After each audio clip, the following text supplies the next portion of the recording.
If your impressions or views have been down lately, I think I might know why. You're not imagining it. I've noticed it too. And I might be a little late to the game in blaming YouTube, but it might be their fault. I'm going to share with you the 4 main reasons why I think views and impressions are down across YouTube, and I'm going to tell you how to fix it. I noticed it 6 to 8 months ago. My views were way down towards the end of last summer, and I'm noticing it again. And I've made videos on this before where I didn't blame YouTube. I basically said, you got to look at yourself and see what you can do to fix it. It's not YouTube's fault. YouTube doesn't push videos anyways. But I get a lot of comments on those videos by people who say, yes, views are down. I haven't done anything wrong. I haven't done anything different. And for whatever reason, YouTube just doesn't like my videos anymore.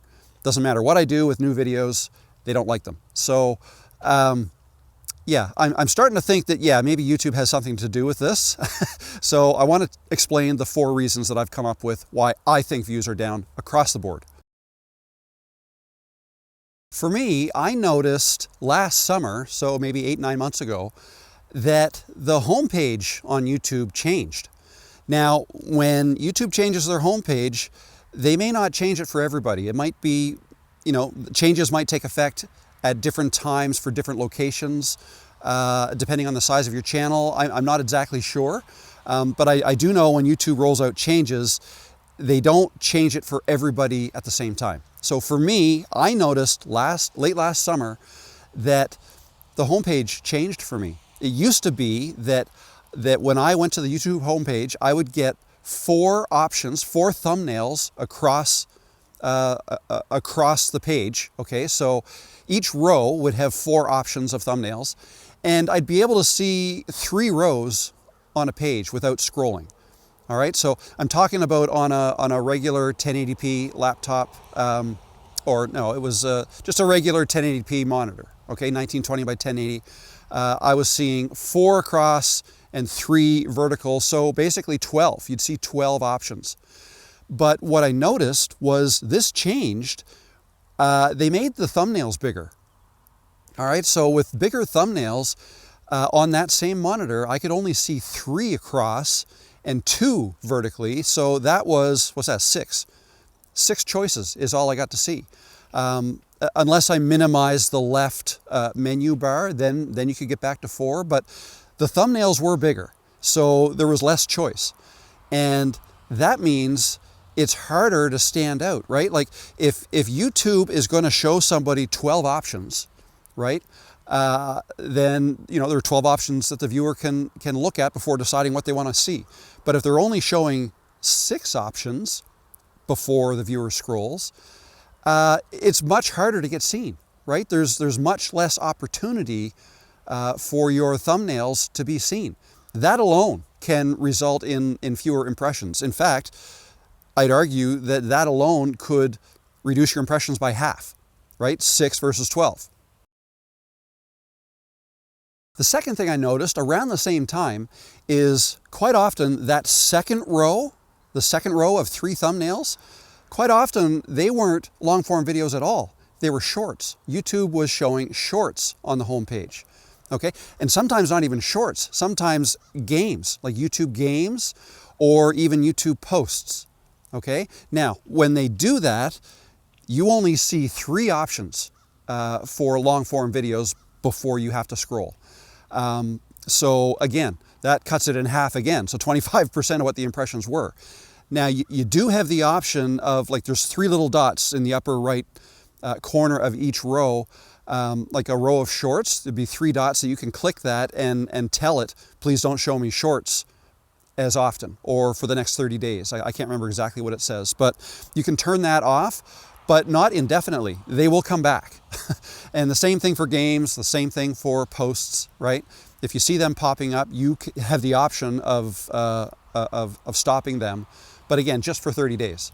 So that too, I think, is dramatically decreasing the number of opportunities for your thumbnails to be shown.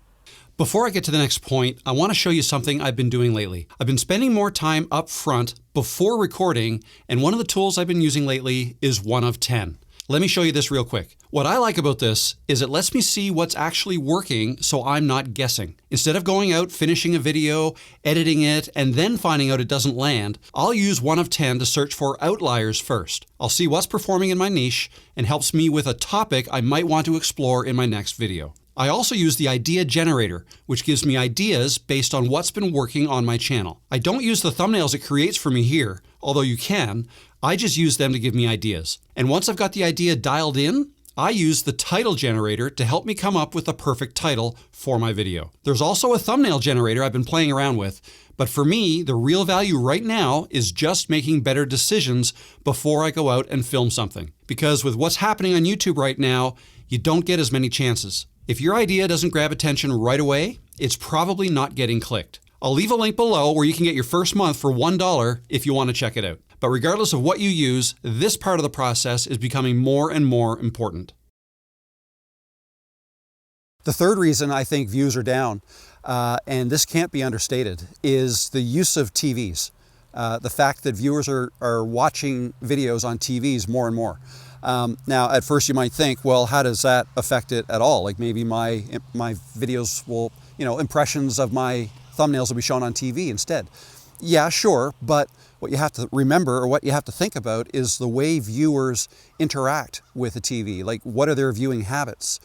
When people are watching on a TV, I believe, I'm just kind of trying to think of my own use, because I see them on a TV sometimes. Most of my viewing is on a computer, but from time to time I use a TV. And thumbnails are shown completely differently, right? You may have one row and then more descriptions below it. And it probably depends, quite honestly, on the make and model of your TV and the YouTube app for that TV, okay? And that can change all the time too. So depending on how people watch videos, whether it's on a computer, on a phone, on a tablet, on a TV, right? The YouTube homepage is going to be shown differently for each of those device types. Now, I've written down some things because I thought this was really interesting and I don't want to get them wrong. I believe when people are watching on a TV, there is less scrolling, okay? Less looking for the perfect video. Now, maybe you spend some time searching for your first video, but after that, I think if people are watching TV, their watching habits tend to be more passive, right? You're not actively choosing the next video. A lot of times people might just let it roll and the next video is chosen for them. Okay, so I think viewing habits are completely different on a TV. Now, if I look at my own account, my own channel, this is me proving to myself that TVs are being used more and more. On my channel, in 2024, so I wrote this down by year. In 2024, 24.7% of my viewers watched videos on a TV. Okay, 24, so about a quarter. All right, the next year, in 2025, it was 27.2%. So more people watching on TV. In 2026 so far, so we're about halfway through April right now, it's jumped to 34.3% are watching my videos on TV. You can check this out for yourself as well. If you go into your analytics and click on audience and scroll down a little bit, you can see how people are watching your videos. You can do that by channel, like for your whole channel, or if you go into the analytics of specific videos, you can see how people are watching those specific videos. All right, and I'm telling you that because I did that recently. Well, actually, before I get to that, so 34% for 2026. April alone, and again, we're a little more than halfway through April, it's up to 37% watching on TV. And my most recent video that's been doing quite well, 50%. 50% of all of the views I'm getting on my most recent video, which was about a week ago, are watching it on a TV. That blew my mind. So it's basically doubled in the last couple of years, from 24% to 50% on that last video. More and more people are watching YouTube videos on televisions, and they may not be getting the same choice as you used to get on a computer, say, even a year ago. Reason number 4, and I've already kind of touched on this, but be honest with yourself. How often, when you pull up YouTube, do you scroll past the first page, right? More often than not, I'd be willing to guess that you're going to choose something on that first page. because YouTube is really good and getting better at giving you choices that they think you want to watch. And even if there's only 6 choices, there's probably something on that first page that you want to watch. So how often do you actually scroll beyond that first page? For me, not that often. Yeah, sometimes. But so that's reason number 4. People just don't scroll past the first page very often. And you can kind of think of it like Google as well, right? If you're doing a Google search, how many people still do Google searches? I don't do as many as I used to. I search on YouTube these days, or ChatGPT. But anyways, back to Google, the first page. If you were making websites, you would want your website to show up on the first page, right? You don't want people to have to scroll down to the bottom of that page. Yeah, so not even just the first page, but the top, the originally visible part of that first page. You want to show up there. That's prime real estate. So if your video is not showing up there, and again, today, it might only be 6 choices you're given, maybe even 3 if that second row is full of shorts or games, right? The chances of people discovering you go way down. But whatever the reason, if you are experiencing lower impressions and views, it's more important than ever to stand out from your competition, from other videos in your niche. And the way to do that is to make sure you're making videos that people want to watch, people in your audience. Spend time researching your topic ideas, right? Using a tool like 1 of 10. Spend time researching those ideas. Look for things that people are interested in, people in your niche are interested in. Work on your thumbnails, right? Make sure your thumbnails are doing their job and people are actually clicking. And your titles are so important, right? Research titles that work. Put your own spin on them. Remember, your titles and your thumbnails together are the package that people look at when deciding what to click next.